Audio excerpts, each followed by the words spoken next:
The 2024 hurricane season has brought another powerful storm to the American southeast, forcing millions to gas up and flee Hurricane Milton's path. VOA spoke to Yat-du ahead of landfall. We heard Hurricane Milton is taking aim at the Tampa Bay region, and the storm surge could be 10 to 15 feet. So the residents living in low-lying areas have no choice. Just move to the shelter or safe place. Mobile home residents are particularly vulnerable to the strong winds and high floodwaters that hurricanes bring. We took water with Helene into the house, and they're saying it's going to be worse. It's muy mal, very bad. This is going to flood. This floods severely, the last storm and the storm before that, and we're expecting even higher waters. Everybody needs to move their vehicles and get everything to safety. This place is going to be devastated. If that happens, Americans who experience damage to their homes or cars can get help from the Federal Emergency Management Agency, or FEMA, to pay for repairs. FEMA coordinates response efforts with all levels of government as well as the private sector.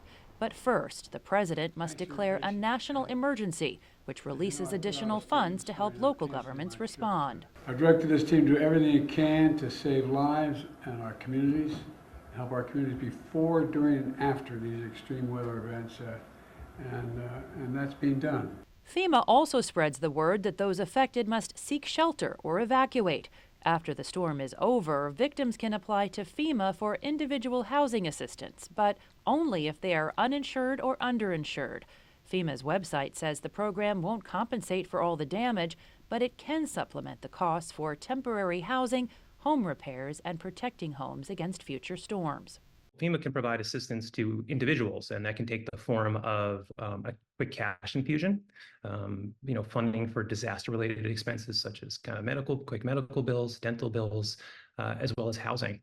And then on top of that, FEMA also provides assistance to state and local governments to help them rebuild their public infrastructures. Disaster response expert Jason Bernowski says FEMA made a lot of changes after its slow response to Hurricane Katrina in 2005.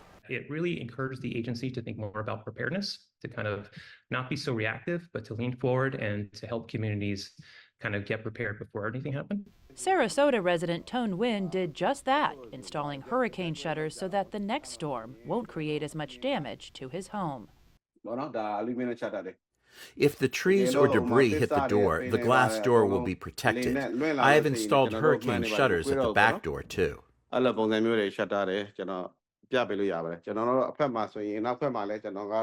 With more severe weather forecast across the United States thanks to a changing climate, experts say the demand for FEMA is only expected to rise. Jessica Stone, VOA News.